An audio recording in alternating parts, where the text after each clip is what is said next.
Hello, guess who?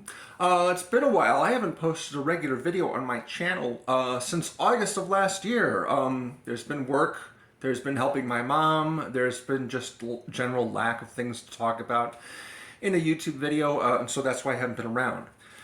You may have noticed that I posted a video earlier that is actually an old video. It was on my channel for a year and a half before I realized that I had never made it publicly available to see. That's Star Wars and me.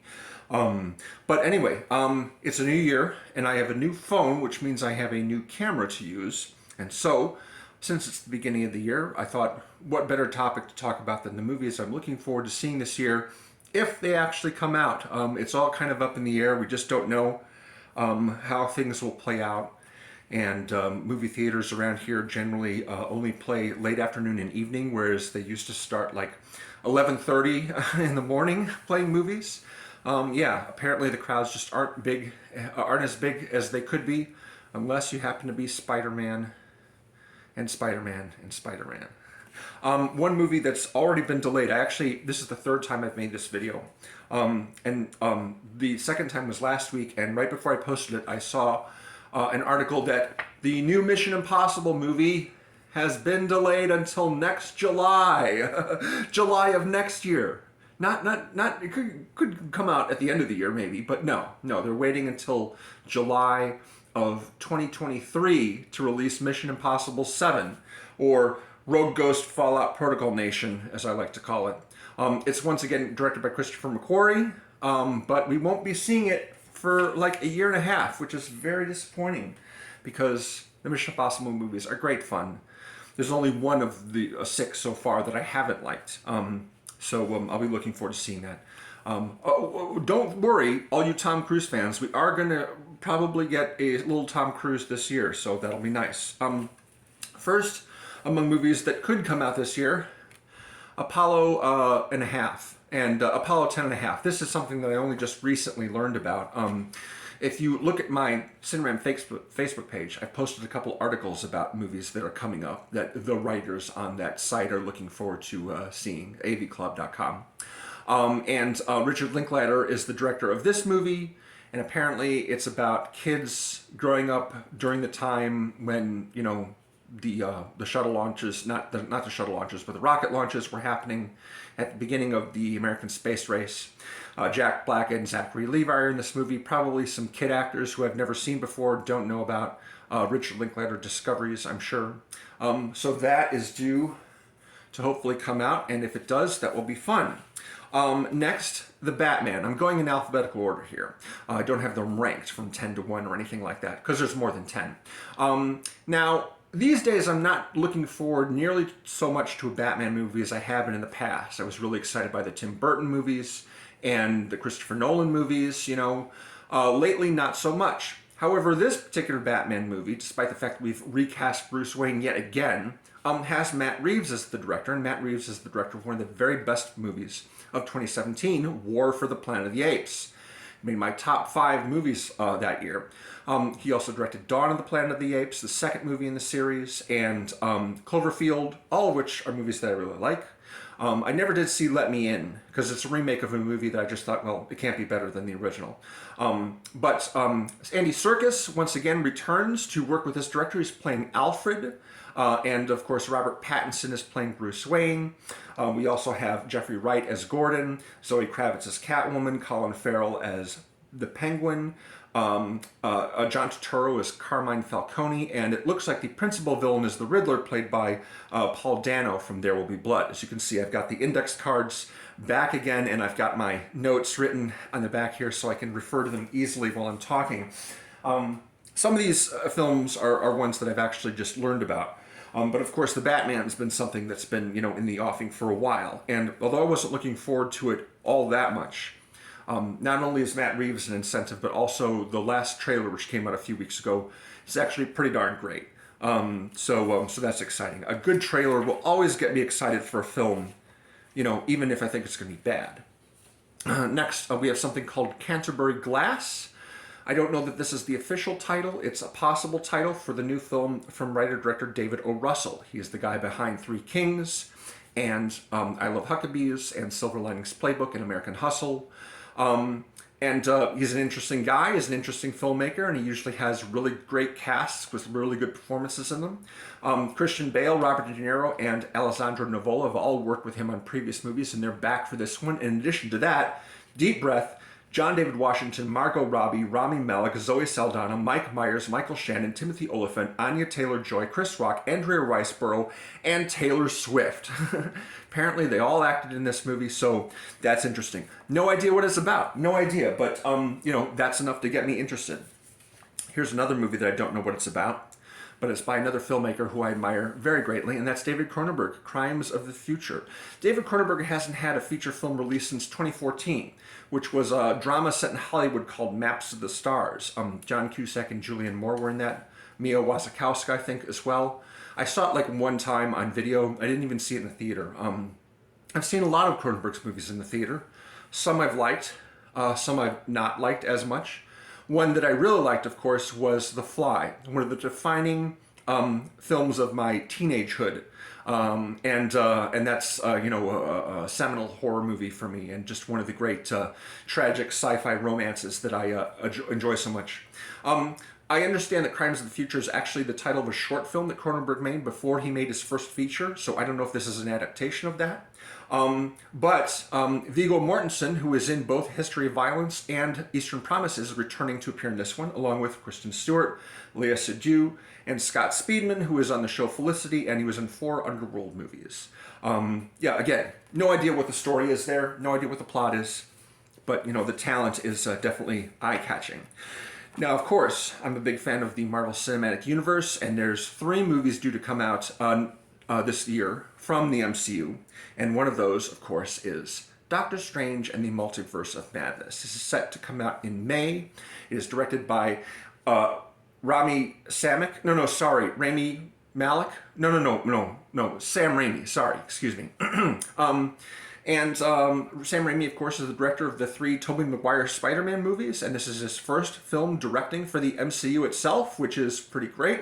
Benedict Cumberbatch, of course, is returning as Stephen Strange, Rachel McAdams, Chiwetel Ejiofor, Benedict Wong, they're all coming back, and of course, the most well-known guest star in this movie is Elizabeth Olsen as Wanda Maximoff, who's come directly from her Disney Plus show WandaVision to mess around with things. There's a lot of rumors flying around about, other characters that could make cameos in this movie, other actors that could appear, reprising their previous roles from other Marvel properties, perhaps, maybe, perhaps. I don't know. I don't want to know until I see the movie, really. I learned way too much about Spider-Man No Way Home before I saw the movie, and I wasn't even trying. But yeah, could be the same situation with something like this. Now, in addition to that, we've also got a new Thor movie, and possibly also at the end of the year, the new Black Panther movie. We'll see how that goes. But the one that I'm definitely most excited about is the new Doctor Strange, because the original Doctor Strange from 2016 is one of my favorite solo movies in the MCU. Next, Don't Worry, Darling. It's just the new film from Olivia Wilde, the director of Booksmart. Olivia Wilde, of course, is an actor who has been in a lot of films over the past 20 years or so. I think the first film that I saw her in was Alpha Dog, which was a big ensemble movie.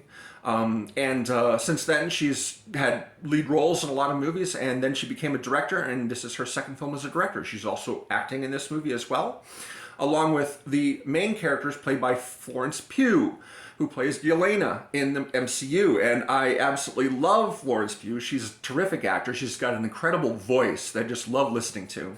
And she's the main character in this one, and she's totally awesome. And that alone is enough to see it. In addition, Chris Pine, Nick Kroll, Harry Styles, and Gemma Chan from Eternals. They're all in it too. Actually, Harry Styles is in Eternals too. Not that, he has a significant part at that point. Thanos' brother. Okay, whatever. Anyway, Don't Worry, Darling. I think this is a period drama of some kind. Again, don't know a lot about it. Just mostly interested in it because of who's involved. Steven Spielberg has a new movie coming out again already, The Fabelmans. He directed West Side Story, a movie which I actually went to see twice because I thought it was that good. I rarely go see movies twice these days, really rarely. Steven Spielberg, of course, is a longtime favorite director of mine, and this one harkens back to his childhood, which he really drew on when he made movies like Close Encounters and E.T., the sort of the life of a kid growing up in a particular type of neighborhood and what have you. And this is based on his real life. It doesn't, no science fiction twist. There's no aliens popping in for a quick bite of Reese's Pieces or whatever. Michelle Williams and Paul Dano play the parents in this movie, I think. And Seth Rogen is the uncle, and Judd Hirsch, who played Jeff Goldblum's father in Independence Day, he's also in this movie. Again, it's autobiographical, so that's interesting, really interesting. And also, Spielberg wrote, or at least co-wrote the screenplay, which is something he doesn't normally do. He lets other people do the writing. The last time he wrote a script was AI from 2001 with Haley Joel Osment. So next we have a movie that is shooting right now here in Chicago. Whether or not it's going to come out at the end of the year or not, I don't know if it'll be done in time. However, it is very, very highly anticipated by me when it does, because it is directed by my favorite director currently, Mr. David Fincher, and that is The Killer. And no, it's not a remake of the John Woo action film from 1989 starring Chow Yun-fat. This is based on a graphic novel. Don't know the plot. I do know that Michael Fassbender is playing the lead character, and Tilda Swinton is also in it. But David Fincher, if you gave me a DVD and said, this is a David Fincher film, it's new, I don't even know the title, I'm like, I'm watching it. David Fincher, man. You know, that guy rarely misses. Another film that I'm excited, of course, for is Knives Out 2. Really like the first one. This is Rian Johnson following up his original. I think it was 2018 when the movie came out, maybe 2019. I'm not sure exactly. Can't keep track of years as carefully as I used to. Yeah, once again, we have Daniel Craig playing Benoit Blanc, the private detective, and the cast of this new movie has Janelle Monáe, Edward Norton, Dave Bautista, Leslie Odom Jr., Kate Hudson, Jessica Henwick, Ethan Hawke, and Agatha herself, Catherine Hahn. I tend to sort of associate actors based on their roles in Marvel movies, I guess, nowadays. But yeah, Knives Out was lots of fun, and this one will probably like that too. Now here's an interesting docudrama, as they say, based on a true story. She Said. The main characters of this story are the journalists who broke the story about Harvey Weinstein and the NDAs and all the harassment that went on behind the scenes at Miramax, and just basically Harvey Weinstein's life in general. The director of this movie is Maria Schrader. She's a German director. Her last feature film was called I'm Your Man, a science fiction film, but it's German, so it really didn't get a lot of play over here. I'd never even heard of it. The main characters, the journalists who are writing the story and researching it, are Carey Mulligan and Zoe Kazan, both of whom are quite good. Also, Andre Braugher, Patricia Clarkson, and Samantha Morton are in this movie. Very interesting topic. I really am fascinated when I read about this case and about all the other shady stuff that goes on in Hollywood. You know, movies about Hollywood, you know, are always interesting to me. Now, as I said earlier, no Mission Impossible this year. However, we are getting the long-delayed Top Gun Part 2, Maverick. This was supposed to come out originally in the summer of 2020. It's now due, I think, for May or June of this year. So it's like a 2-year delay, and they hope that, you know, people will come out in droves. And I, for one, am not seeing this necessarily because I think it'll be a good film, but because it'll be something spectacular to see on a huge, huge, huge IMAX screen. And the reason for that is because they rigged up a whole bunch of real fighter jets with digital IMAX cameras and filmed the actors in the cockpits while the planes are flying for real. And Tom Cruise is doing his own flying in this movie, flying real fighter jets. So yeah, this looks like it will be very, very spectacular. Again, not sure if the script will be good. You know, hopefully it will be. The director is Joseph Kosinski, who's kind of made sort of fair output so far. He did Oblivion, previous sci-fi Tom Cruise movie, and the Tron sequel from 2010. And I can't say that I love either of those movies. I don't even really like them that much. But the whole approach to making this movie, to making the fighter jet scenes, is, I think, reason enough to see it in the theater. Miles Teller is in this movie. As you may recall, if you've seen the first movie, Tom Cruise's flying partner, played by Anthony Edwards, died, and his son is apparently now a fighter pilot, and Tom Cruise is training him along some other young fighter pilots Miles Teller is playing this character. John Hamm, Jennifer Connelly, Ed Harris are in this movie, but another returning character is Iceman, played by Val Kilmer. Val Kilmer had throat surgery a few years back. He had a tracheotomy. He can't really speak all that well. So it's probably going to be a brief appearance, but it's nice to see him back again. And if you haven't seen the documentary Val, that's also very interesting, especially if you're a fan of Val Kilmer. Next, The Whale. The Whale is a new film from Darren Aronofsky. And Darren Aronofsky made one of my favorite movies of 2017, Mother. A lot of people didn't like it, but I really liked it a lot. He's also made a number of really interesting, exciting, and innovative films. And this is his new one. It's based on a play by Samuel D. Hunter. The main character is played by Brendan Fraser. He is either taking care of or looking for a teenage girl who's played by Sadie Sink. Samantha Morton is in this movie as well. Not real clear on the story exactly, but Aronofsky, again, somebody who's an exciting filmmaker and definitely does a different kind of thing on the regular. So that's cool. Finally, I'd like to talk about a little movie that could come out this year, but I haven't read anything about it. I don't know if it's coming out. I don't even know if it's been made yet. But if it's on schedule, then we'll see it sometime this year. See, this is actually part 4 in a series. The first part came out in 1995, and 9 years later, the second part came out.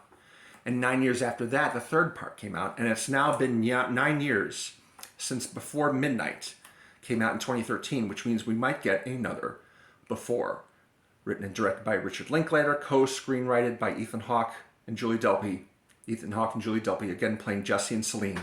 9 years since their last episode, as you can say. And all these movies are great, and if they do another one, as I hope they will, this one will probably be great too. Don't even know if it exists. They may not have even done it. Who knows? But it's been 9 years, so I'm hoping they do. That's all I got for now.